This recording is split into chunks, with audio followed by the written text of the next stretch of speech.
จากสบายดีเด้อพ่อแม่พี่น้องเอฟซีทุกท่านเพราะว่าจะเป็นเอฟซีภายในและต่างประเทศมื้อนี้มาพบกับช่องยูทูบบ่าวสายคำ19เดือนเคยอยู่พี่น้อง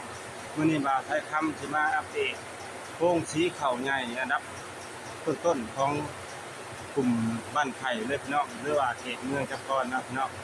บ่าวสายคำมีโอกาสมาสีเข่าพี่น้องเลยก่อนจะเข้าไปรับชมคลิปฝากกดไลค์กดแชร์กดติดตามกดกระดิ่งแจ้งเตือนให้บ่าวทั้งหมดเลยเด้อพี่น้องเด้อฝากกดช่องกดติดตามช่อง YouTube ให้บ่าวใช้คำเลยนะพี่น้องเด้อก่อนอื่นบ่าวใช้คำติดขอฝากช่องTikTok ของเด้อทุกคนเด้อช่อง TikTok นี่เป็นช่องวัยรุ่นสร้างพันธุ์แล้วก็ช่องYouTube ชื่อช่องบ่าวใช้คำ Channel ฝากเด้อพี่น้องเด้อฝากเข้าไปกดติดตามช่อง YouTube ให้บ่าวใช้คำ Channel เด้อพี่น้องเด้อให้มันถึงพันผู้ติดตามให้ไวไปพี่น้องไปเอาไปรับชมกันพี่น้องอันนี้เป็นโฮงสีเข่าใหญ่พี่น้องเขาไปเบิ่งกันข้างในพี่น้อง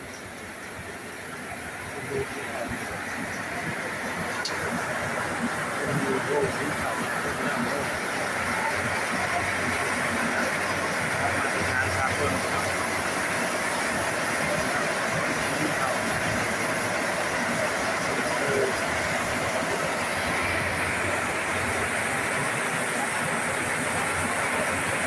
เป็นสีเข่าใหญ่พี่น้องได้มาตรฐานสากล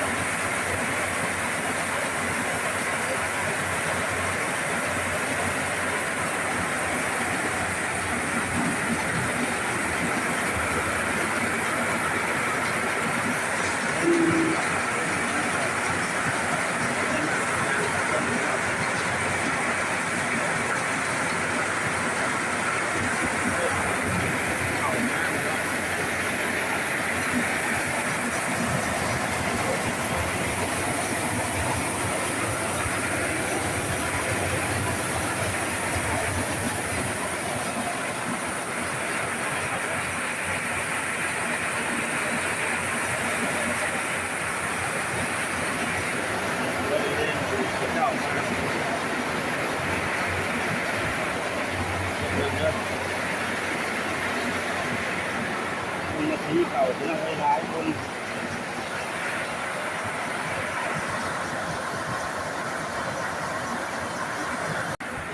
เป็นสีที่ใหญ่พี่น้องเอ้ยตั้งอยู่ระหว่างบ้านเขากะบ้านโทษพี่น้องตั้งอยู่บ้านไทยระหว่างบ้านไทยกับบ้านเตยด้วยพี่น้องเด้อเป็นสีใหญ่มาตรฐานครับคนพี่น้องมาเลยสีได้พี่น้องเป็นสีคนโค้งสีใหญ่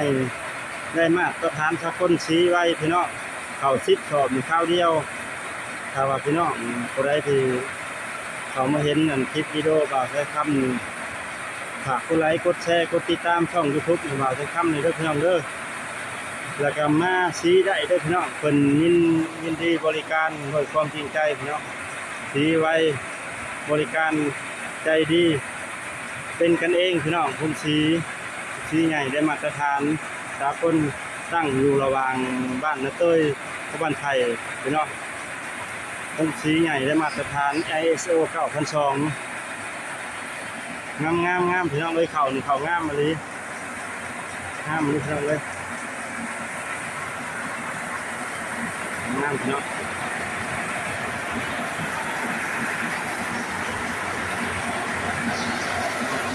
เป็นคนมาสีเขาพี่น้องเป็นบริเวณข้างนอกองค์สีเด้อพี่น้องเด้อองค์สีนี่ตั้งอยู่ระหว่างบ้านนาเตยกับบ้านไทยพี่น้องเมืองจักรเฮาชื่อว่าองค์สีนี่เป็นองค์สีที่ได้มาตรฐานสากลแล้วกันนอกนั่นเพิ่นก็ยังมีน้องปลาเด้อเพิ่นเป็นคนดูกว่าเฒ่าจักกว่าเฒ่าคือนั่นแหละบ่าวใช้คำก็ลืมถามเพิ่นเป็นน้องปลาเพิ่นเลี้ยงปลาอาหารเป็นกินของอู๊ดเป็นบริเวณของสีเป็นเข้าไปบ่ได้พี่น้องเลยมันหลากหลายเสียงบนแซวมันบ่าวใช้คำอยู่ว่าพี่น้องย่างบนเป็นบริเวณนั่นที่แก่พี่น้องบ่อยากนี่ดอกเขาเจ้ามาเขาเจ้าขอนะพี่น้องเขาเจ้าขอแบบขอเมื่อใส่ให้ใส่หน้าจะเล่าบอกกี่ปุ้ยได้ของเขาเราให้เอาโลกองสีกับสีเข่าเรื่องผลเอาห้ำพี่น้องเอาห้ำนี่เสียสอบละ15,000ถ้าว่าเอาหนึ่งบ่ได้เสียเงินต้องสอบประธานชิปพี่น้องเป็นสีใหญ่ได้มาตรฐานสากล เด้อพี่น้องเด้อถ้าว่าผู้ใดอันอยากมาสีเข่าสีหยังอะนะพี่น้องอยากมาสีเข่ากินสินะฝากเด้อพี่น้องเด้อฝากเข้ามาสีโลดพี่น้องเอ้ยชื่ออันเจ้าของสีน่ะพ่อเฒ่าโจมอยู่บ้านนาเตยเพิ่นตั้งของสีตั้งระหว่างโน่นบ้านไผ่กับบ้านนาเตยโลดพี่น้องเป็นของสีใหญ่เป็นสีใหญ่แต่ว่าสีได้ดีมาตรฐานสากลพี่น้องขาวขาวสีไวบริการใจดีมีคุณภาพเป็นกันเองพี่น้องฝากกดไลค์กดแชร์กดติดตามช่องทุกคนบ่าวจะทำเด้อพี่น้องเด้อขอจบคลิปเด้อพี่น้องเด้อสบายดีพี่น้อง